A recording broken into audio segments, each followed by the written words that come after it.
Salut l'équipe, j'espère que vous allez bien. Et si on parlait un peu de cette affaire de Cannes, on tient très bien à préciser que c'est officiel. Le tribunal arbitral du sport, qu'on appelle très bien le TAS, a accepté le recours déposé par le Sénégal en attendant la décision finale. Le titre de la Coupe d'Afrique des Nations est suspendu à titre provisoire. Une véritable confrontation juridique s'annonce entre les représentants du Sénégal et la CAF. Et la procédure pourrait s'attendre sur plusieurs mois. Un verdict est attendu probablement après la Coupe du Monde. Dans cette situation, le Maroc ne peut pas être considéré comme champion de la CAN pour le moment. Alors l'équipe, je pense que c'est très sérieux maintenant. Mais moi plus particulièrement, je pense et je redis que le Sénégal va reprendre son trophée.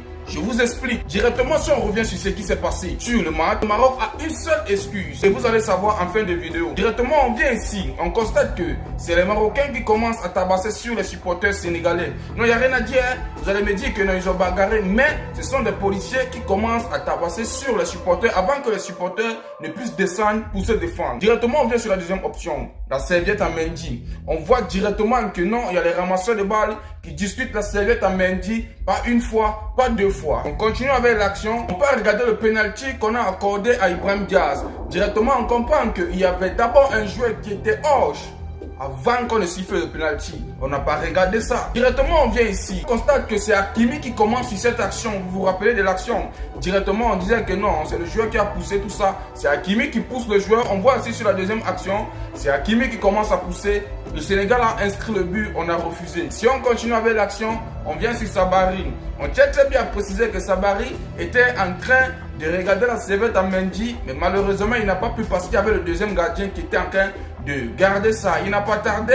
Quand la canne est finie, il est allé à l'hôtel là-bas pour demander pardon à Mendy. S'il savait qu'il n'a rien fait, pourquoi il est allé demander pardon à Mendy? Alors l'excuse que le Maroc est en train de mettre sur pied, le Sénégal est sorti du terrain, c'est le pourquoi ils doivent perdre la canne et eux ils doivent gagner sur tapis vert.